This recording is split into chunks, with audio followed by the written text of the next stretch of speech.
নগৰবেৰাৰ ভিন্ন স্থানত সোয়াইন ফ্লুত মৃত্যু ঘটিল শ শ গাহৰি কিং কৰ্তব্য বিমূৰ গাহৰি পালক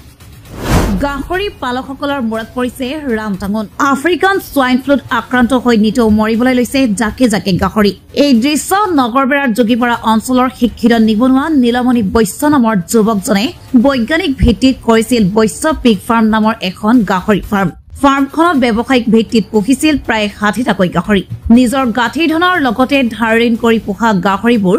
হঠাৎ জ্বৰত আক্ৰান্ত হৈ মৃত্যু ঘটিল সপোন চুৰমাৰ হল যুৱ কৃষকগৰাকীৰ টোল ফ্ৰী নম্বৰত যোগাযোগ কৰিও কোনো সুফল নোপোৱাত হলঠেকত পৰিছে যুৱ কৃষকগৰাকী লাভৰ আশাত পশুপালন কৰি কেইবা লাখ টকাৰ লোকচানৰ সন্মুখীন হোৱাত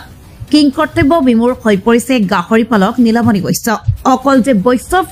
পিগ ফাৰ্মতেই এই অঘটন তেনে নহয় ইতিমধ্যে অঞ্চলটোৰ বহু গাহৰি পালকৰ অৱস্থা হৈ পৰিছে তথৈবচ মৃত্যু ঘটিছে শ শ পোহনীয়া গাহৰিৰ তৎসত্ত্বেও পশুপালন বিভাগে অঞ্চলটোত ভেকচিন দিয়া কিংবা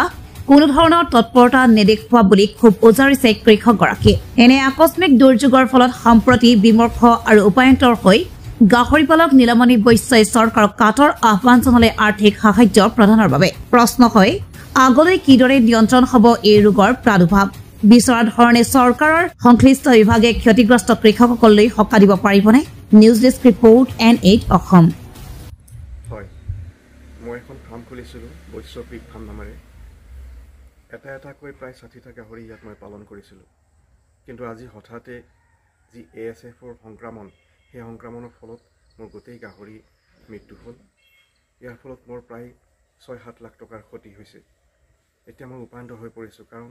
বহুতৰ পৰা ঋণ লৈ এই ফাৰ্মখন মই বহুত কষ্ট কৰি মোৰ পৰিয়ালৰ সৈতে একলগ হৈ এই ফাৰ্মখন খুলিছিলোঁ আৰু কষ্ট কৰি গৈছোঁ দিন ৰাত একাকাৰ কৰি কিবা এটা পোৱাৰ আশাত নিজকে স্বাৱলম্বিত হোৱাৰ আশাৰে কিন্তু ASFে মোৰ জীৱনলৈ এক অমানিশা নামাই আনিলে ফলত গোটেই গাহৰি মৰি শেষ হৈ গ'ল মই বহুতবাৰ যোগাযোগ কৰিছিলোঁ চৰকাৰৰ যি পশু স্বাস্থ্য কেন্দ্ৰৰ যি টোল ফ্ৰী নাম্বাৰ আছিলে তাত যোগাযোগ কৰিছিলোঁ কিন্তু একো সুফল নাপালোঁ তেওঁলোকে কোনো ৰেছপন্স নিদিলে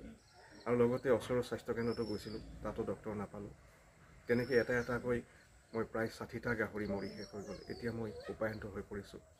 কাৰণ আজিলৈকে এই ASFৰ কোনো ভেকচিন ওলোৱা নাই যাৰ ফলতে হয়তো এনেকৈ গোটেই গাহৰি মৃত্যু হ'ল গতিকে এতিয়া মই চৰকাৰক আহ্বান জনাইছোঁ আমাৰ দৰে গাহৰি পালকসকলক অলপ সহায় কৰক তেওঁলোকে এই চিকিৎসা ব্যৱস্থা আগবঢ়াওক ভেকচিন ওলোৱাওক লগতে